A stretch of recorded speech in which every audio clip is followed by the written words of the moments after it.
Good morning, students. So let me start my lecture because there's a slight connectivity issue. I'm waiting for some students to come and join. Now let me share. Today's topic is fluorine. Are you able to hear my voice? Prachi आवाज आ रही है? You are able to get me? Chat box में लिखिए. Yes. Right? Okay, so I'm starting. You have already done a little bit about fluorines when we were talking about superconductors and all. So that part you have to add from that part. But what basics fluorines are? So today we'll be talking with the same. Okay. So what are the contents today? This is a fluorine introduction, history, naming, types of fluorine, synthesis and purification of fluorines, properties of fluorine and few applications, and we are concerned mainly about its role in use as superconductors or as transistors, wherever you find the electric properties associated with the solids. So here main purpose of our studying the fluorine and doped fluorine is the same. So let us begin with introduction. So as a name, a fluorine is any molecule which is composed of entirely of carbon in the form of a hollow sphere, ellipsoid or tube. They are generally of the shape which are either a hollow spheres or ellipsoids or tube. किस चीज के बने? This is another allotrope of carbon, like you have done graphite and all, diamond, graphite and all. So another form of your carbon allotrope, which is either a hollow sphere or it is an ellipsoid or a tube. Spherical fluorines, like here shown, are also called buckyballs. क्यों buckyballs बोलते हैं? बिल्कुल football की तरह का लगता है ना? तो इसको हम buckyball बोलते हैं, buckyballs बोलते हैं. या सिलिंड्रिकल होंगे जिनको हम कार्बन नैनो ट्यूब्स कहते हैं या बक्की ट्यूब्स कहते हैं. तो ट्यूब्स के फॉर्म में है और इनका ही यूज हमारा सुपर कंडक्टर्स और इलेक्ट्रॉनिक डिवाइसेस में इस्तेमाल होता है. तो फुलरीन क्या चीज है? It is a composed of entirely of carbon. किस चीज का बना है? कार्बन का बना है. और कार्बन बना है लेकिन इस तरीके से अरेंज है, बिल्कुल regular arrangement, that what is happening in A crystal. Crystal में भी एक रेगुलर अरेंजमेंट होता है, ऐसे ही ये क्रिस्टलाइन फॉर्म ही कह सकते हैं आप. क्रिस्टलाइन फॉर्म में है, कार्बन की रेगुलर अरेंजमेंट है इसका और ये क्रिस्टल के फॉर्म में है. और ये किसी तरह इसकी बहुत सारी फॉर्म्स हैं जो हमें देखने को मिलती हैं. वो स्फेयर भी हो सकता है, एलिप्सॉइड भी हो सकता है, ट्यूब भी हो सकता है. और अगर वो स्फेरिकल फ्लोरीन्स होते हैं या ट्यूबिकल होते हैं तो उनका नाम नोमेनक्लेचर थोड़ा सा डिफरेंट है. आगे हम पढ़ेंगे किसी को क्या नाम से जानते हैं. तो इसको हम बोलते हैं बकी बॉल्स. और अगर सिलिंड्रिकल वंस हैं तो हम बोलेंगे कार्बन नैनो ट्यूब्स और बकी ट्यूब्स. अब आप एक बार आगे भी मैं पहले आगे भी बताऊंगी, बट एक चीज देखना, आपको क्या दिख रहा है? ये कार्बन कार्बन कार्बन कार्बन, ये 5 मेंबर्ड रिंग और ये 6 मेंबर्ड रिंग. मैंने बोला आपको रेगुलर पैटर्न है तो क्या होगा? 5 मेंबर्ड रिंग, फिर 6 मेंबर्ड रिंग, फिर 5 मेंबर्ड रिंग, या दो के बीच में एक रेगुलर पैटर्न है. तो हम इसको क्या बोलते हैं? हम इसको बोलते हैं क्रिस्टलाइन स्ट्रक्चर हो जाता है इसका. तो ये फुलरीन का जस्ट एक ब्रीफ इंट्रोडक्शन है. अब ये स्टार्ट कैसे हुआ और कैसे हमने इसको जाना? So let us do study a little bit about history. Existence of C60 was predicted by Eiji Oswa of University of Technology in Japanese magazine in 1970. With mass spectrometry, discrete peaks were observed corresponding to the molecules with the exact mass of 60 or 70 or more carbon atoms.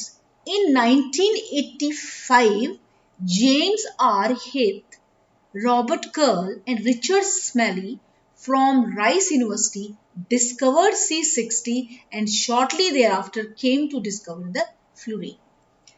Krotochwil and Smalley were awarded in 1996 Nobel Prize in the Chemistry for their role in the discovery of this class of compounds. Minute quantities of fluorines in the form of C60, C70, C76 and C84 molecules are produced in nature, hidden in soot and formed by lightning discharge in the atmosphere. Got it?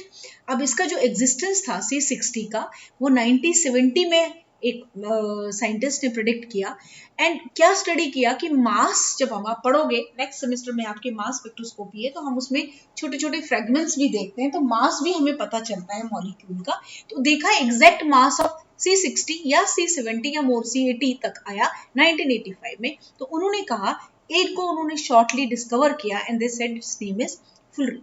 आगे बताऊंगी इसमें क्यों उसके नाम से हमने नाम बोला है, वो आगे है, अभी समझो उसको। फिर इसी खोज को लेके क्रोटोकर्ल एंड स्मेले, जो कि एक इसको डिस्कवर भी कर रहे थे, they were awarded in 1996 Nobel prize for their role in the discovery of fullerene. और ज्यादा माइन्यूट क्वांटिटीज में ये फ्लोरीन नेचर में होती है in the form of C60 का मतलब कार्बन 60 है, C70, C84 molecules are produced in nature, hidden in soot. Soot समझते हो, जैसे वो पाउडर सा बन जाता है, आपने देखा होगा जब कैंडल जलाते हो तो एक काला सूट सा दिखता है, उसको सूट बोलते हैं, स्मोकी सी जो चीज है सूट है, उसमें पाए जाते हैं, formed by lightning discharge in the atmosphere. अब हम इसको देखते हैं, ये बकमिंस्टर फुलरीन है जिसको C60 जो पीछे भी दिया है, और ये आइकोसाहेड्रल फुलरीन है जो C540 है ना, इज इट? यस, C540 है। तो ये इंडिकेट करता है हाउ मेनी कार्बन, ये रेगुलर पैटर्न है। और इसका नाम बकमिंस्टर क्यों है और बाकियों का नॉमेनक्लेचर क्यों है, वो नेमिंग हम किससे करते हैं वो हमारे पास आगे भी होगा। जो बकमिंस्टर फुलरीन था C60 वाला, इसका नाम दिया गया on the name of Richard Buckminster Fuller, a noted architecture modeler who popularized geodesic dome. Geodesic dome एक डोम का डिजाइन था, और उसका डिजाइन किससे मिलता था? बकमिंस्टर फुलरीन, C60 वाले बकमिंस्टर फुलरीन से, इससे मिल रहा था। वो डोम का डिजाइन था, तब तक फुलरीन का वो नहीं हुआ था, डिस्कवरी नहीं हुई थी, बट उसके डोम का design was similar to what we have in this Buckminster, this fullerene. So that is why इसका नाम बकमिंस्टर फुलरीन के नाम से किया गया, और बाद में हमने इसको शॉर्टर नेम करके fullerene word use किया. So the shorter name is fullerene, which is used to refer to the family of fullerenes. The suffix in "ene", as you know, indicates that each carbon is covalently bonded to 3 others. Right? अब कितने type के फुलरीन्स होते हैं? जैसा मैंने अभी बताया था आपको, नैनो ट्यूब है, बक्की बॉल है, सो लाइकवाइज बहुत सारे हैं। So let me discuss each and every one. Buckyball clusters, smallest number is C20, unsaturated version of dodecahedron, and most common is C60. इसमें most common जो है वो बक्की बाल, मतलब बक्की बाल समझते हो ना, स्फेरिकल फॉर्म में है, तो उसका नाम हमने बक्की बॉल किया, बिल्कुल फुटबॉल की तरह देखने में लगता है, तो उसका नाम हमने बक्की बॉल किया। वो बक्की बॉल की जो शेप है उसमें जो स्मॉलेस्ट नंबर था वो C20 है, और जो इसका मोस्ट कॉमन है वो C60 ही फुलरीन ज्यादातर कॉमन होते हैं। राइट? नैनो ट्यूब्स, जैसा कि आपको पीछे मैंने बताया, नैनो ट्यूब्स क्या है, वो नैनो ट्यूब के फॉर्म में है। These are hollow tubes of very small dimensions having single or multiple walls. Potential application कहाँ है इसका? इन इलेक्ट्रॉनिक इंडस्ट्री। ये किस फॉर्म में? मैंने पीछे भी बताया आपको, ट्यूब के फॉर्म में है तो वही carbon carbon carbon linked, 5 member भी है उसमें, 6 मेंबर भी है, C60 की फॉर्म में है, बट फॉर्म कैसा है? क्या स्फेरिकल फॉर्म है तो हमने इसको बक्की बॉल बोला। ये ट्यूबुलर फॉर्म में है तो हमने इसको नैनो ट्यूब बोला। और इन ट्यूब्स को हम कह सकते हैं ये हॉलो ट्यूब्स होती हैं, स्मॉल डायमेंशंस है, इनका सिंगल वॉल हो सकता है या मल्टीपल वॉल्स हो सकती है, और पोटेंशियल एप्लीकेशन इसका कहाँ पर है? इलेक्ट्रॉनिक इंडस्ट्री में। क्लियर? यही हमने बहुत यूज किया है, पहले पीछे भी हमने पढ़ा है। फुलरीन का इस्तेमाल आपका सुपर कंडक्टर्स में है, तो इलेक्ट्रॉनिक इंडस्ट्री में इसका इस्तेमाल होता है इन्हीं C60 का। That is why you can get कि 1996 में फुलरीन में नोबेल प्राइज मिला, राइट, इन द केमिस्ट्री। फिर पॉलीमर्स भी है। Chain, 2-dimensional and 3-dimensional polymers are formed under high pressure, high temperature conditions. Single strand polymers are formed using the atom transfer radical addition polymerization route. Polymer के form में भी होते हैं, chain होता है, 2-dimensional है, 3-dimensional है, और कैसे बनाए जाते हैं? They are formed under pressure, अच्छा खूब प्रेशर एंड हाई टेम्परेचर। आगे मैं अगर थोड़ा सा सिंथेसिस भी बताऊंगी कैसे करते हैं कंडीशन। सिंगल स्ट्रैंड पॉलीमर्स बनते हैं और जनरली हम कौन सा टेक्निक यूज करते हैं? Using atom transfer radical addition polymerization. आपके कोर्स में पॉलीमराइजेशन रिएक्शंस भी है, फोर्थ ईयर में भी पढ़ोगे, फोर्थ सेमेस्टर में भी पढ़ोगे, पीछे भी आपके में है पॉलीमराइजेशन क्या होती है। उसमें जो टेक्निक यूज हुई है वो है आपकी atom transfer radical addition polymerisation.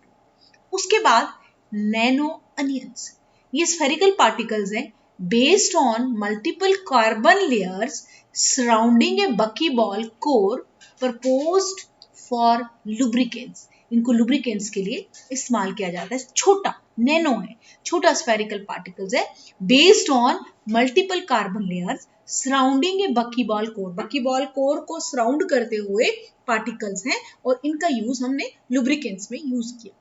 linked ball and chain divers, 2 buckyballs by a carbon chain। 2 buckyballs हैं और कार्बन में।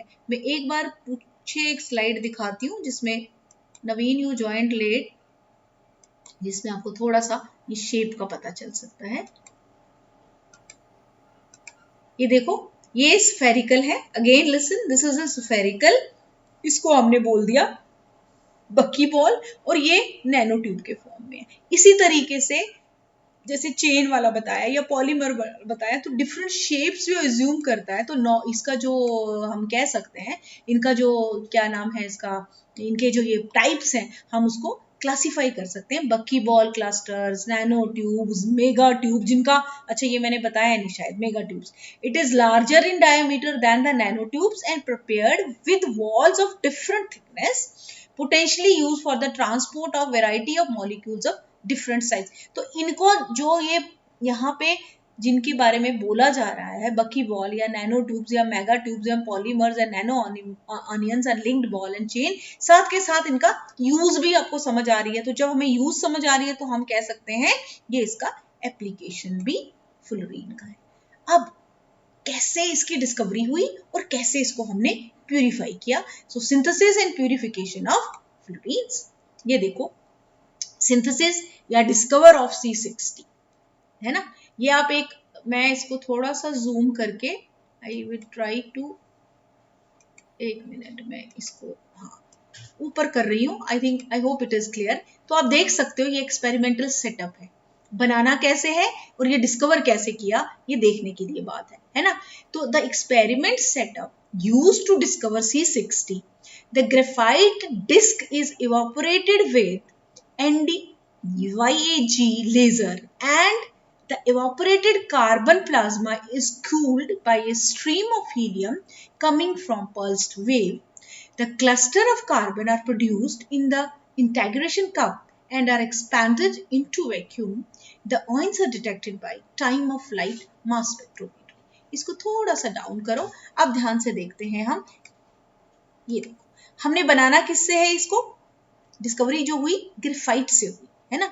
तो क्या हुआ, ग्रेफाइट को क्या किया गया, इसको इवापोरेट किया लेजर से। ये दिख रहा है यहाँ पर, वेपराइजेशन लेजर से। दिस इज योर ग्रेफाइट, जो रोटेटिंग कार्बन डिस्क है, ग्रेफाइट की है। ग्रेफाइट तो इलेक्ट्रॉप फॉर्म ऑफ कार्बन है, पता है ना, कार्बन की इलेक्ट्रॉपिक फॉर्म्स सेम कार्बन है बट वो एग्जिस्ट करता है, उसकी फिजिकल कैरेक्टरिस्टिक्स डिफरेंट होती है ना। तो सेम उसकी वो है, क्या बोलते हैं उसको, केमिकल नेचर तो सेम है, it's made up of carbon, but इलेक्ट्रॉपिक में क्या होता है, उसका जो फिजिकल अपीयरेंस है वो डिफरेंट है। कार्बन ग्रेफाइट भी है, कार्बन डायमंड को भी कार्बन कहते हैं, बट यू कैन सी वो कैसे कितना चमकता है, उसमें कितने क्लस्टर्स हैं। नोबडी कैन थिंक कि ये कार्बन है। Carbon is black in colour, हमें लगता है ना, charcoal, charcoal, graphite, lamp suit, ये सारे एलोट्रोपिक फॉर्म्स है कार्बन की। एनीवे, सो ग्रेफाइट जो है उसको हमने इवेपोराइज करना है, किससे? ये लेजर से।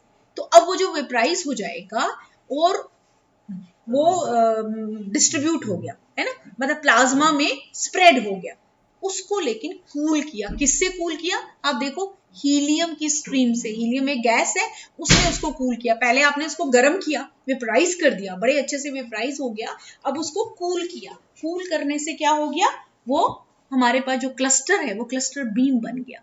तो क्लस्टर बीम जो आया उसको हमने इंटेग्रेटेड कप में लिया। दिख रहा है ये इंटेग्रेटेड कप, है ना? इंटेग्रेटेड कप में लिया, फिर इसको पास किया, और जब ये मास टेक्निक आई थी, सॉरी सॉरी सॉरी, इसको ये वो करना पड़ता है तब ये आता है ऊपर। The cluster of carbons are produced in the integration cup and are expanded into vacuum. The ions are detected by time of flight mass spectroscopy. जब आप पढ़ोगे मास तो अभी तक तो नहीं समझ आएगी, because you have not been into it. तो एक टेक्निक है उसमें, टाइम ऑफ फ्लाइट वो रिकॉर्ड करती है, उसी ऑइन को डिटेक्ट करती है, M/E के रेशो को हम डिटेक्ट करते हैं। तो वहां देखा C60 C60 C60, तो you could find out this is fullerene. Yes, तो कैसे करना है तो ग्रेफाइट ही है तो कार्बन ही है, कार्बन के फॉर्म है, पर किस कार्बन के फॉर्म से we have taken it? From graphite. And how we have what we have tried to do, the graphite disc को हमने इवेपोरेट किया है विद NdYAG लेजर। लेजर से हमने किया, जिससे खूब हीट प्रोड्यूस होती है, वो इवेपोरेट कर दिया और ये डिस्पर्स हो गया प्लाज्मा में, और जिसको कि हमने कूल किया। अब वो बहुत गर्म है, वेपर फॉर्म में है, हमने उसको कूल किया ताकि वो पार्टिकल्स बने, और वो हीलियम से कूल किया।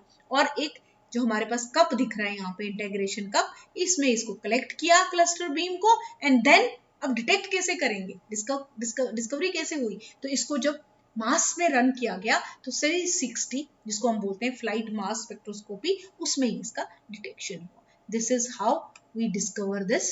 ये अब हम देख सकते हैं एक schematic illustration of the process involve in synthesis. मतलब शिमेटिक समझते हो ना, एक रिप्रेजेंटेशन कि कैसे करते हैं हम, कैसे इसको निकालते हैं, प्यूरिफिकेशन भी कैसे करेंगे, निकालेंगे भी कैसे। तो ये एक शिमेटिक रिप्रेजेंटेशन तुम्हें दिख रहा है। मेन चीज क्या है, हमें क्या करना है, हमें ग्रेफाइट लेना है। हमने ग्रेफाइट को क्या करना है, हीट करना है। We have to heat it. Heat करने के बाद हमारे पास एक सूट आ जाएगा, है ना, कार्बन का सूट आ जाएगा, जिसमें हमारे पास अब फ्लोरीन बना है। तो ग्रेफाइट को तुमने लेजर से हीट कर दिया, तो अरेंजमेंट जो कार्बन की थी वो कैसे हुई, 5 मेंबर रिंग, 6 मेंबर रिंग, जो पैटर्न बना, चाहे वो बॉल में बनेगा बाद में, या चाहे वो नैनो ट्यूब के फॉर्म में बना, या कैसे बना, वो डिफरेंट बात है। बट हुआ क्या, ग्रेफाइट को आपने लेजर के साथ इवेपोरेट करा, हीट करा, और उसके बाद उसमें अरेंजमेंट ऐसी हो गई कि वो 5 member, 6 member, hexagonal and pentagonal form में कलेक्ट हो गए। अरेंजमेंट आ गई बिल्कुल एक लैटिक्स के फॉर्म में, क्रिस्टल के फॉर्म में, उनके बीच में फेसेस बन गए, और वो एक रेगुलर पैटर्न में जैसे क्रिस्टल में होता है वैसा हुआ। और उसको अब हमने कूल कर दिया। कैसे कूलिंग किया? बाय पासिंग, या तो नॉर्मल जो हम करते हैं हीलियम से करते हैं, उन्होंने किया, बट टेक्निक वो हो जाती है। तो हम इसमें कूलिंग ट्यूब्स को हम यूज करते हैं, और उसके जो वेसल होता है उसको हम वाटर कूल्ड भी करते हैं। तो एक शिमेटिक रिप्रेजेंटेशन तुम्हें यहाँ दिख रहा है, 2 पंप, ग्रेफाइट 2 पंप, है ना। और ये देख रहे हो तुम, यहाँ पर हमने क्या दिखाया हुआ है, कूलिंग ट्यूब्स दिखाई हुई है, और वाटर कूल्ड वेसल है। अब हमारे को सूट मिल गया, हमने उसको क्या किया, एक्सट्रैक्ट किया है टॉलवीन से, है ना, हमने एक्सट्रैक्शन करी है उसकी, and later on we have done the purification. कैसे प्यूरिफिकेशन करी है, और डिफरेंट क्रोमेटोग्राफी टेक्निक से भी कर सकते हैं हम, है ना। हमने इसको प्यूरिफाई किया और हमें फ्लोरीन मिल गया। ठीक हो गई बात? Let me, any questions, any questions? नहीं समझ आई तो दोबारा बोलो, फिर मैं आगे आगे चलती हूँ प्रॉपर्टीज फ्लोरीन पे, जो बड़ी इंपॉर्टेंट पार्ट है हमारी। Hope it is clear. So मैं आगे चल रही हूँ कि fine. Now, some properties associated with fluorine: aromaticity. Researchers have been able to increase the reactivity of fluorine by attaching active groups to their surfaces. Buckminster fluorine does not exist super aromaticity. That is, the electrons in the hexagonal rings do not delocalize over the whole molecule. हमारे को पता है aromaticity के लिए क्या क्या characteristics होनी चाहिए, तो मतलब है सुपर एरोमेटिसिटी तो नहीं है, क्योंकि जो इलेक्ट्रॉन्स हैं जो हेक्सागोनल रिंग्स में वो डीलोकलाइज नहीं होते हैं, और जब भी डीलोकलाइजेशन ऑफ इलेक्ट्रॉन्स होगा तो आपको पता है एरोमेटिसिटी आएगी, बट उसमें डीलोकलाइजेशन ऑफ इलेक्ट्रॉन्स पूरे मॉलिक्यूल में नहीं होते हैं, so we can say aromaticity तो है मगर not to such an extent. Chemistry क्या कहता है, fullerenes are stable but not totally unreactive. ऐसा है, स्टेबल है, जो भी चीज स्टेबल होती है वो हमेशा अनरिएक्टिव होती है. तो ये अगर स्टेबल है, arrangement carbon carbon carbon carbon carbon arranged है बड़े रेगुलर पैटर्न में, तो अनटिल अनलेस तुम उसको कोई चीज दोगे वो रिएक्ट नहीं करेगा. बट यस, ये स्टेबल तो जरूर है बट टोटली इनरिएक्टिव नहीं है, मीन्स हम इनर्ट नहीं कह सकते. The sp3 hybridized carbon atom and other atoms can be trapped inside fluorine to form inclusion compounds known as endohedral fluorines. आगे भी आप पढ़ोगे इसका इस्तेमाल. अब हमें फ्लोरीन का बेसिक चीज तो पता चल गई, जैसे मैंने आपको डोपिंग बताई, इसी तरीके से वो कह रहे हैं कि इसके अंदर दूसरे चीजों को भी हम इंट्रोड्यूस कर सकते हैं, अदर एटम्स को भी कर सकते हैं इंट्रोड्यूस, इंक्लूजन कर सकते हैं, और उस इंक्लूजन कंपाउंड को हम बोलते हैं एंडोहेड्रल fluorines. Solubility. Fluorines are strangely soluble in many solvents. ये एक ऐसा कंपाउंड है जो मतलब ऐसा चीज है जो कि हमने फर्स्ट टाइम देखा है, ऐसा इलेक्ट्रोप है फ्लोरीन का जो कि which can be dissolved in the common solvents at room temperature. सबसे यूनिक प्रॉपर्टी है इसकी. पर anyway, fluorines are strangely soluble. Strangely समझते हो थोड़ा? Yes. Common solvents for the fluorines include aromatics, जैसा कि अभी पीछे आपने देखा टॉल्वीन से एक्सट्रैक्ट किया, toluene and other like carbon disulphide. Solutions of pure Buckminster fluorine have a deep purple color and solution of C70 are reddish brown. क्या कर रहे हैं, हमने फ्लोरीन को अगर डिसॉल्व करा है और हमने उसको सोल्यूशन देखा उसका, तो उसका कलर जो है, सोल्यूशन जो प्योर होते हैं बकमिंस्टर, जनरली बकमिंस्टर कौन से वाले हैं, C60. सो C60 का कलर होता है डीप पर्पल, लेकिन अगर C70 है तो कलर हो जाता है reddish brown. And the fluorines are the only known allotrope of carbon that can be dissolved in the common solvents at room temperature. Unique feature है इसका. Now, quantum mechanics. In 1999, researchers from the University of Vienna demonstrated that wave particle duality applied to the molecules such as fluorine. Science writes Marcus Cohn stated on CBC radio show Quicks and Quacks in May 2006 that scientists are trying to make buckyball exhibit the quantum behavior, very important thing, behavior for existing in two places at once, है ना. So this is a quantum mechanics part related to it. Next, ये सब हम properties देख रहे हैं इसकी. तो chirality, तो some fluorines, जैसे कि chirality तो समझते हो, तो क्या है कायरलिटी में, तो डिफरेंट अटैच्ड है और उसमें जो है वो रोटेट करना चाहिए प्लेन पोलराइज्ड लाइट को, सिमेट्रिक होते हैं सेंटर्स, है ना, वो आप अच्छे से समझते हो उसको. लेकिन फ्लोरीन्स में क्या है, C60 है या C70 है, C80 है, तो इनमें कैसे कायरलिटी आती है. तो some fullerenes for example C76, C78, C80 and C84 inherently are chiral because they are D2 symmetry and have a successfully resolved. Research efforts are going on to develop specific sensors for their enantiomers. से कितनी अच्छी important part है इसकी. इसके enantiomers से हम specific sensors बनाने की कोशिश कर रहे हैं, है ना. रिसर्च हो रही है and now they have succeeded also कि हमारे को, और रीजन क्या है, D2 सिमेट्री. आपको पता है सिमेट्री ऑपरेशंस आपने पढ़े हैं. एक मॉलिक्यूल में अगर सारी सिमेट्रीज होंगी तो वो हमेशा इनएक्टिव होगा, it will not be a chiral, है ना. चार ग्रुप्स डिफरेंट अटैच्ड होते हैं, अगर सेंटर ऑफ सिमेट्री है, प्लेन ऑफ सिमेट्री है, सुपर इम्पोजेबल एनेंटियोमर्स हैं, so that will not be optically active. तो उसी तरीके से वो एनेंटियोमर्स नहीं होंगे. तो क्या हो गया कि देखा गया कि जो C76 थे, C78 थे, C80 और 84 है, they are inherently chiral because they are D2 symmetry and have successfully resolved. Research efforts are going on to develop specific sensors for their enantiomers. Now, the most important, that is superconductivity in fluorines. In 1991, it was revealed that the potassium doped C60 becomes superconducting at 18K. पहले हम पढ़ चुके हैं super conduction, क्या बताया था? Super conduction क्या होता है ना, कोई भी मेटल है जैसे सपोज, तो क्या होगा when there is a flow of electrons, जैसे वो आता है तो जिसमें से हम उसको पास कर रहे हैं तो रेजिस्टेंस, जैसे वायर में पास कर रहे हैं, मेटल में से पास कर रहे हैं तो वो रेजिस्टेंस देता है। तो जितना ज्यादा रेजिस्टेंस होता है, आप क्या करते हैं, हम आप उसको कूल करते चले जाते हो, वो in the form of heat भी होता है, तो कूल करते चले जाते हैं और slowly slowly slowly resistance zero हो जाता है। तो सुपर कंडक्टर्स जब हमने पढ़े तो मैंने आपको बताया था नॉर्मल बिहेवियर ऐसा है, लेकिन सुपर कंडक्टर्स में क्या हो जाता है, एब्रप्टली वो जीरो आता है। उस टेम्परेचर को फिर हमने क्रिटिकल टेम्परेचर बोला था और देखा गया था 273 डिग्री के से नीचे नीचे हम जा रहे हैं, -90। We have talked a lot about superconductors. उसमें मैंने आपको ये एग्जांपल भी दिया था, superconductors fullerene C60 doped with some alkali metals, है ना, उन एल्कली मेटल्स के साथ डोपिंग करी थी and then they behaved as an superconductor. तो यहाँ पर जब अगर आपको क्वेश्चन फ्लोरीन पे आता है और उनका रोल एज सुपर कंडक्टर है, ये नहीं है वो सुपर कंडक्टर में पढ़ा है तो हम उसको यहाँ नहीं डालेंगे, you have to add that very part over here. उसमें बहुत सारी एग्जांपल्स दी हुई है मैंने, उसको कंपाइल करोगे आप उसको इसमें डालोगे। उसमें कैसे बताया था कि C60 में पोटेशियम को डोप किया है, कुछ एल्कली मेटल्स को डोप किया है और कितना क्रिटिकल टेम्परेचर था और कितने पे वो एग्जीक्यूट करता है अपनी property as a super conductor. So 1991 में it was revealed that potassium doped C60 और otherwise fullerenes are insulated, they do not conduct electricity, है ना, वो कंडक्शन नहीं करते हैं, उनका बैंड नहीं है, स्पेस नहीं है उसमें।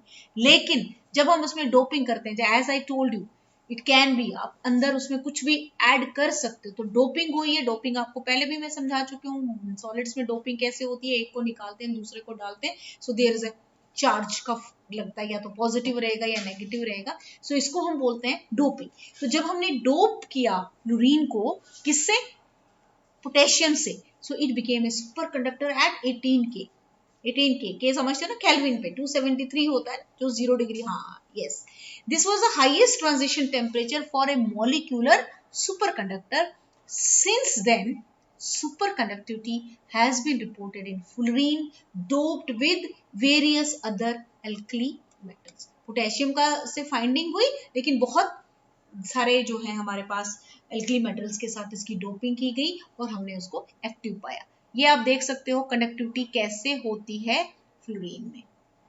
Just have a look, super conductor कैसे बनता है। ये टी दिख रहा है ना आपको, ये जैसे जैसे जैसे जैसे आप पास करते हो तो all of a sudden zero आ जाती है, रेजिस्टेंस जीरो हो जाती है। यहाँ टेम्परेचर है, यहाँ पे आपका रॉ है, जिसको हम फाइंड आउट करने की कोशिश करते हैं कौन से टेम्परेचर पे, तो ये K3C60 क्रिस्टल है। किसकी बात कर रहे हैं हम, K3C60। K3C60 इसका मतलब है जो फ्लोरीन था उसको किससे डोपिंग की हुई है, पोटेशियम से डोपिंग की हुई है। And then you can see हमारे को 19 पे बताया ना, 19 पे हमें दिखता है, 19K पे ये जो टेम्परेचर है ये K में है, दिस इज ऑल K, 0, 50, 100 ये सेंटीग्रेड नहीं है, K है, 273 डिग्री होता है ना K।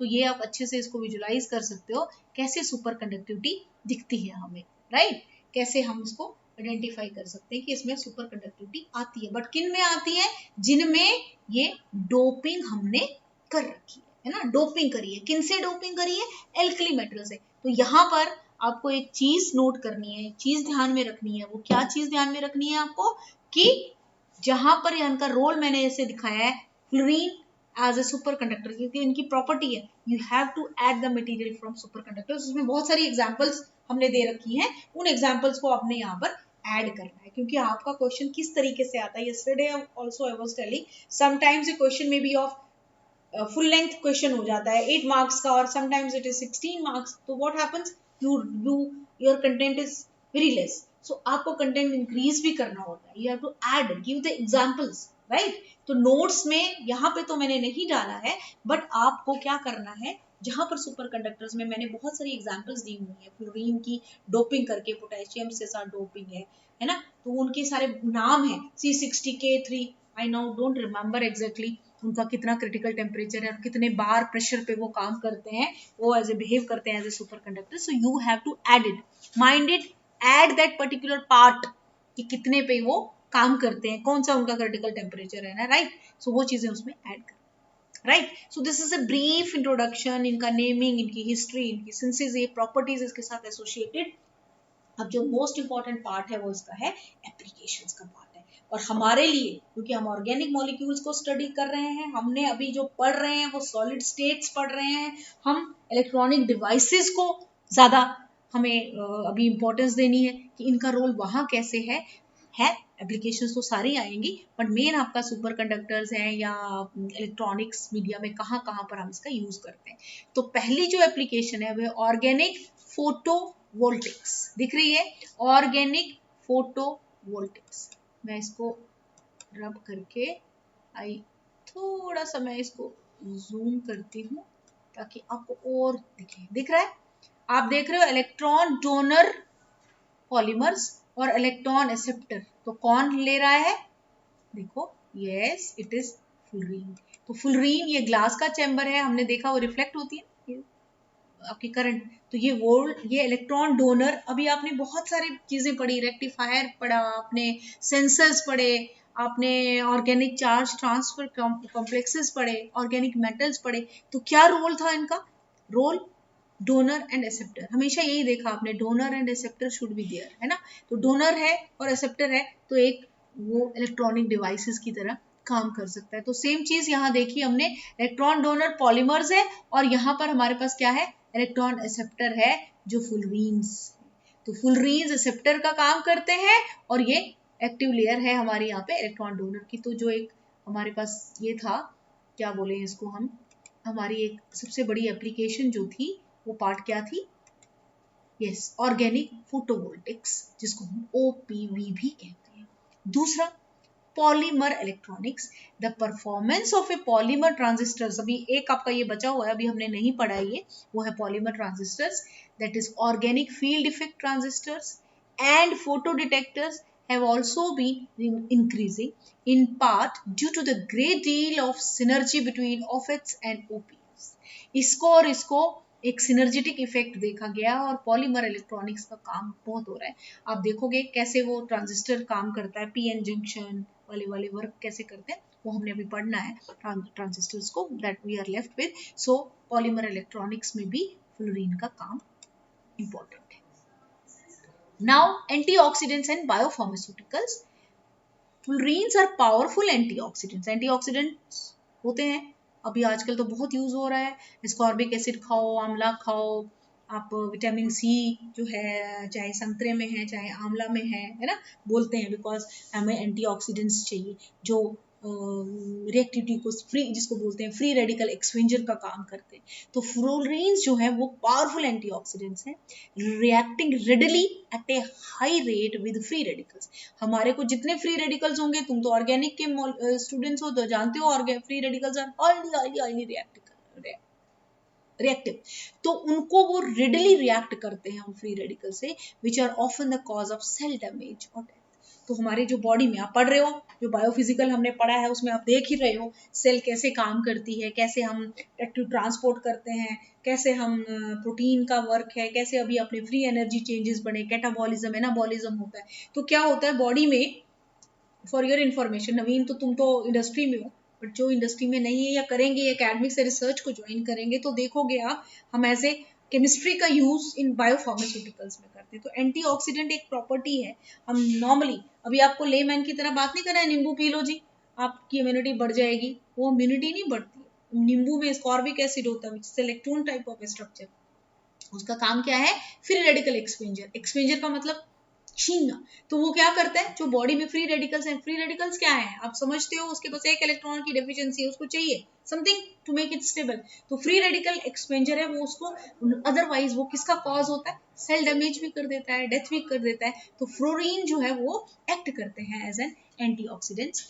Fluorine hold great promise in health and personal care applications where prevention of oxidative cell damage or death is desirable, as well as in nanophysiological applications where oxidation and radical processes are destructive। Food spoilage हो गया, plastic deterioration, metal कोरिएशन, है ना, ये सारी चीजों में भी जहां पर भी वो एक्टिवली काम कर रहा है और खत्म कर रहा है, चीज को डैमेज कर रहा है, सेल से लेकर नॉर्मल एप्लीकेशन है, ऑक्सीडेटिव एप्लीकेशन जिसको हम कहते हैं, है ना। तो नॉन फिजियोलॉजिकल एप्लीकेशंस भी हैं, फिजियोलॉजिकल एप्लीकेशंस भी हैं, और जहां पे डिस्ट्रक्शंस हैं, फूड स्पॉइलेज हो गया, है ना, ऑक्सीडेशन हो गई, आपका फ्री रेडिकल वर्क कर रहा है, खराब कर दिया मटेरियल को, वहां पे भी हम फ्लोरीन का इस्तेमाल कर सकते हैं।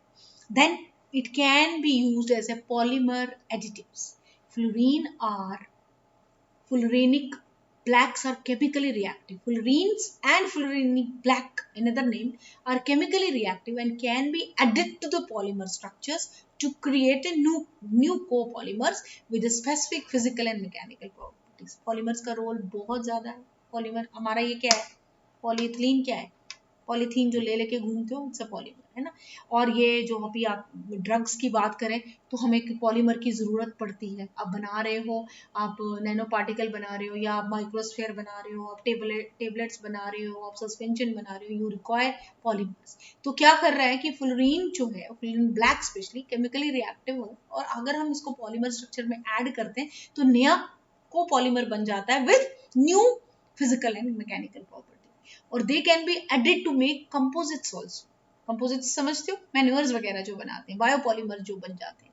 So much work has been done on the use of fullerene as a polymer additives to modify physical and performance characteristics. हम ये कर सकते हैं कि ये पॉलीमर नॉर्मली इतने ऐसे टाइप में काम कर रहा है, या ये इसके साथ ये फिजिकल कैरेक्टरिस्टिक्स अटैच्ड है, या केमिकल प्रॉपर्टीज है, तो क्या करके देखा है कि आपने उसको पॉलीमर में ऐड है, they can be easily added up, है ना, वो पॉलीमर में ऐड हो गई, ए बीच में आपका C60, ए बीच में C60, तो एडिशन होने के बाद मॉडिफाई कर सकता है physical properties and performance characteristics. अब कुछ और applications, they can be used as catalyst, mark ability to accept and to transfer hydrogen atom, ये इनका बहुत इंपॉर्टेंट एक पैरामीटर है। ये कैटलिस्ट की तरह यूज होता है। You know what is a catalyst? Catalyst है खुद को कोई चेंज नहीं करनी है, but it can enhance the reaction, है ना। तो mark ability to accept and to transfer hydrogen atoms, hydrogenation and hydrodealkylations, hydrodealkylations ये कर सकता है, हाइड्रोडी एल्काइलेशंस कर सकता है। Highly effective in promoting the conversion of methane to higher hydrocarbon inhibits coking reaction also. तो ये catalyst की तरह काम करता है। कैसे ट्रांसफर कर सकता है हाइड्रोजन एटम्स का, तो हाइड्रोजन एटम का अगर ट्रांसफर करेगा तो हाइड्रोजनेशन में हेल्प करेगा, और प्रमोट कर सकता है conversion of methane to higher, हमें मीथेन से इथेन बनाना है तो क्या करना है, कार्बन और हाइड्रोजन का ऐड करना है, उसमें ये प्रमोट करता है रिएक्शंस को। Water purification and biohazards protection, single oxygen catalyst और organic fullerenes C60 have a power, वो कर सकता है, पोर्टेबल पावर है। Proton exchange membranes of fuel cells, vehicle की तरह यूज कर सकते हैं। Enhance durability, lower heat buildup, better fuel economy with the use of fullerene black and rubber compounds, और मेडिकल में MRI एजेंट्स में भी ये यूज होता है, राइट। ये कुछ अदर एप्लीकेशंस हैं, बट हमारे को जो मेन अभी जिस कॉन्टेक्स्ट में हम इसको पढ़ने जाते हैं, वो किस कॉन्टेक्स्ट में पढ़ रहे हैं हम, यस, हमारे को इसको इलेक्ट्रॉनिक डिवाइसेस का यूज में होना चाहिए। इलेक्ट्रॉनिक डिवाइसेस में जिसका कि सबसे इंपॉर्टेंट जो कैरेक्टरिस्टिक था वो क्या था, सुपर कंडक्टिविटी, है ना। सुपर कंडक्टर्स की तरह ये यूज होते हैं। कितनी सक्सेस, बहुत रिसर्च हो रही है, अब रिसेंटली है, आपने देखा उसमें इनको नोबेल प्राइज मिला, but people are working on it. 1996 में आई थिंक मिला है, अब तो तब से भी इतने साल हो गए हैं, and people are working on this because अच्छा वर्क देते हैं fullerene, right. Anybody, any question? Otherwise I'll wind it up. कुछ questions हैं? ये तो मैं नया फिर एक टॉपिक शुरू करूंगी, बताओ।